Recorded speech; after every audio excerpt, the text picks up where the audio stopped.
Soyez bénis, peuple de Dieu. Nous sommes dans notre chaîne Jésus-Christ, notre victoire télévision. Que le Seigneur Jésus-Christ vous bénisse abondamment. Vous qui nous suivez de toutes parts, selon la parole de Dieu. La Psaume 68, le verset 21. La Bible nous dit que ce Dieu est pour nous le Dieu de victoire. Et sa parole nous dit, 1 Jean 5, le verset 4, que tout ce qui est né de Dieu, parce que nous sommes nés de Dieu, triomphe le monde. Et cette victoire qui triomphe le monde, c'est notre foi. Car la Bible nous dit, dans Exode, chapitre 17, verset 16, nous l'appelons Jéhovah Nissi, ou à d'autres termes, Éternel notre bannière, Éternel notre étendard, Éternel notre victoire. C'est pourquoi nous vous invitons à suivre notre chaîne. Tu ne seras pas confus. La victoire serait votre partage. Car nous sommes dans la parole de Dieu. Il nous dit, dans Psaume 144, verset 1, la Bible déclare, soyez bénis, peuple de Dieu. Nous sommes dans notre chaîne, Jésus-Christ, notre victoire. Nous continuons nos enseignements comme nous l'avons dit au début. Peut-être le mois que nous commencerons l'année prochaine, en 2023, ça serait le mois qui va nous conduire peut-être dans de prières instances. Nous avons dit dans notre chaîne Jésus-Christ, notre victoire, nous avons des enseignements, nous avons des exhortations, nous avons des prédications, nous aurons des journées prophétiques et nous aurons aussi des journées de louanges, on aura même aussi des journées d'adoration. Et Dieu est dans cette année 2023, on ne manquera pas à avoir des intervenants. Nous aurons aussi d'autres prédicateurs qui vont passer, qui vont défiler pour annoncer la bonne nouvelle. Et au travers de ces serviteurs, ces oins, la victoire serait votre partage. Toute la Bible, il n'y a que des petits secrets. Et quand nous faisons la pratique de ces secrets, nous pouvons vivre la gloire de Dieu. Nous avons fini notre enseignement sur les 4 clés de ma victoire, dont nous avons parlé des actes, la pratique, le sentiment et les pensées. Maintenant, nous parlons 4 secrets pour palper ma victoire. Le 4 secrets pour palper ma victoire.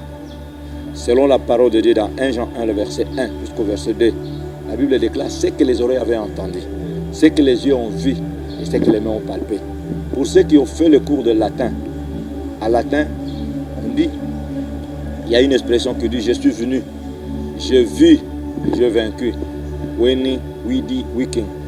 A dit, tu es venu dans le Seigneur, tu as entendu parler de ce Dieu, mais c'est le moment maintenant de vivre ce que ce Dieu l'a fait, ce que ce Dieu-là opère. Comme nous dit la parole de Dieu dans Job 42, le verset 5, la Bible déclare, mon oreille avait entendu parler de toi, maintenant mon œil t'a vu. Mon oreille avait entendu parler de toi, maintenant mon œil t'a vu.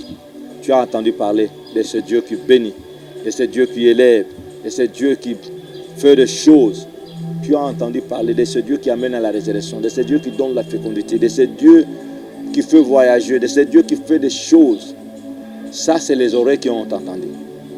Mais la Bible dit, ce que les oreilles avaient entendu, les yeux ont vu et les mains ont palpé.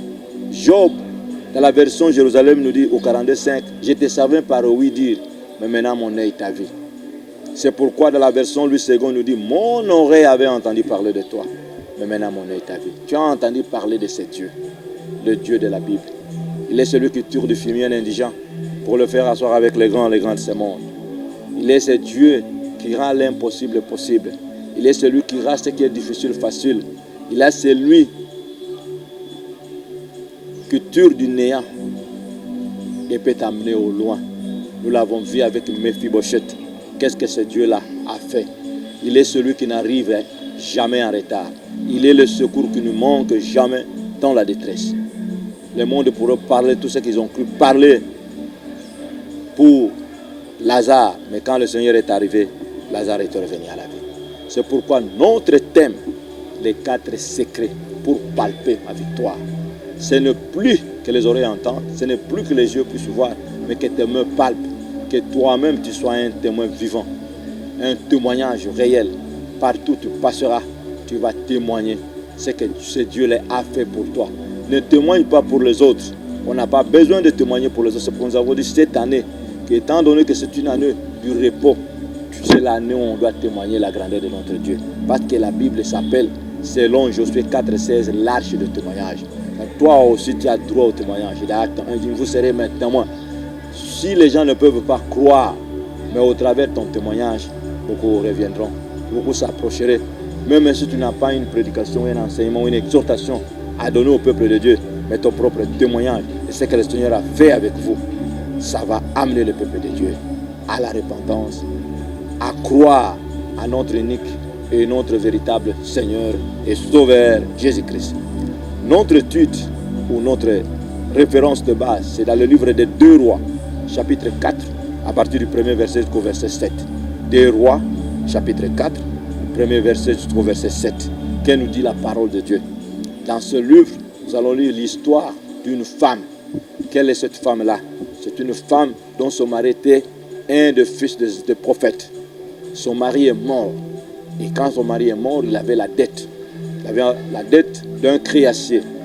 Et après la mort de son mari, le créancier ou le propriétaire de la dette était venu auprès de la femme. Il dit, maman, ton mari est mort, vous avez ma dette avec ton mari, maintenant c'est le temps où vous devez payer ma dette.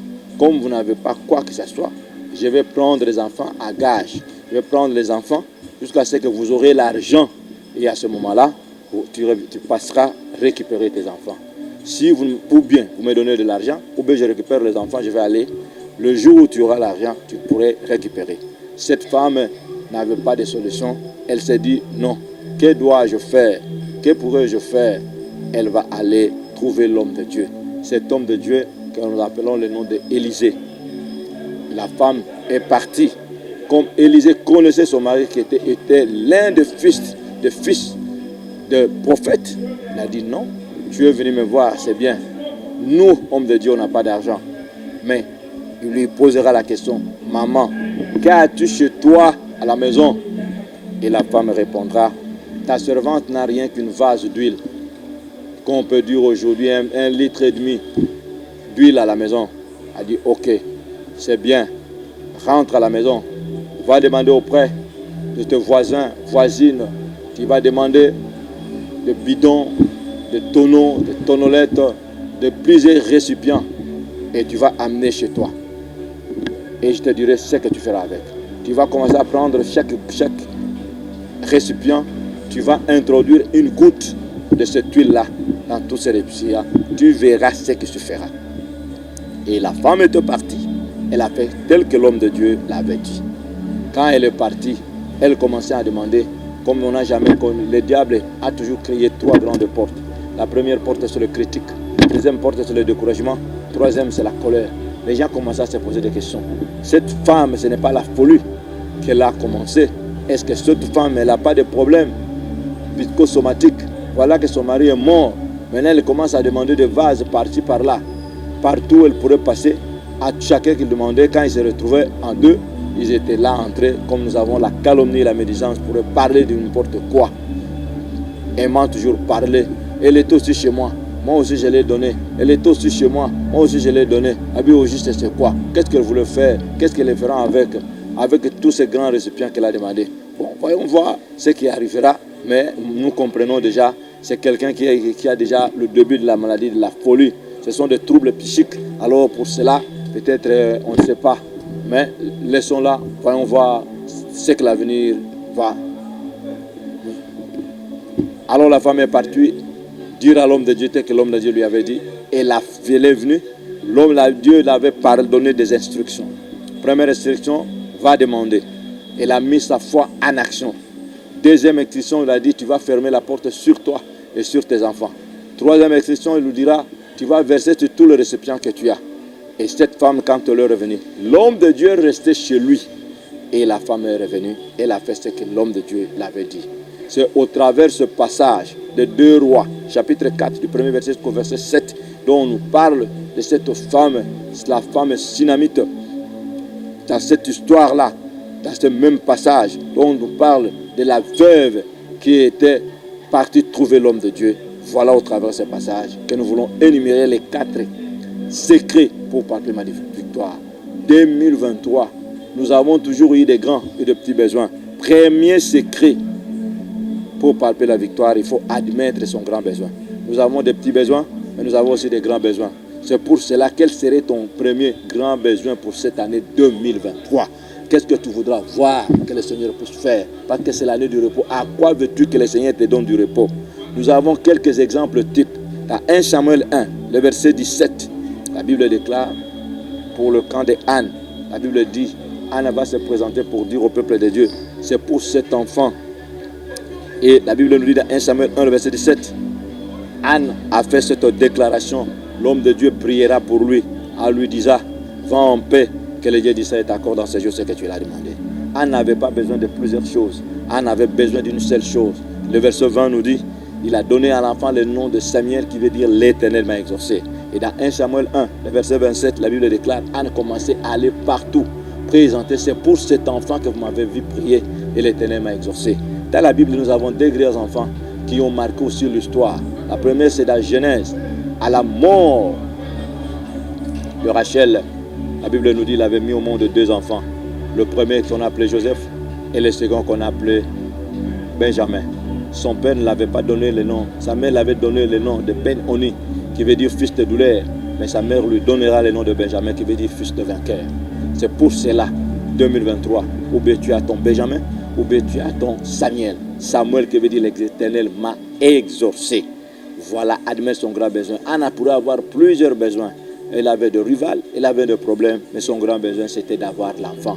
Cet enfant qu'il doit prêter à l'Éternel. Dans Marc 10, le verset 51, la Bible nous parle du camp de Bartimée, qui fut un aveugle. Il était mendiant aveugle, fils de Timée. Il pourrait aussi avoir plusieurs besoins.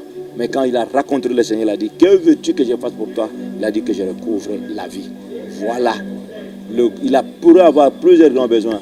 Étant donné qu'il était mendiant, il n'avait pas de maison, il n'avait pas des enfants. Mais quand il a vu le Seigneur, il a dit, Seigneur, que je recouvre la vie.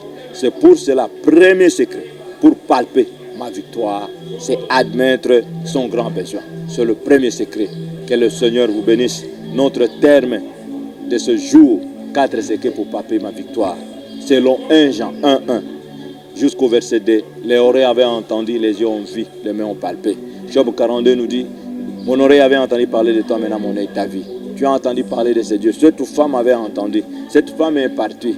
Elle avait son grand besoin, c'est de payer la dette. Moi, je ne sais pas pour toi, 2023, de quoi, qu'est-ce que tu veux que le Seigneur fasse pour que le Seigneur te donne du repos. Peut-être tu as besoin de la parcelle, peut-être tu as besoin du voyage, peut-être tu as besoin du mari, peut-être tu as besoin des enfants, peut-être tu as besoin de la notification, l'affectation, peut-être tu as besoin d'un titre académique, peut-être tu as besoin de ceci ou de cela. Mais la première des grandes choses, admettre son grand besoin. Toi, tu dois admettre le grand besoin, ce premier grand besoin que tu as. Et cela sera la chose la plus importante. Que le Seigneur Jésus-Christ vous bénisse abondamment. Merci.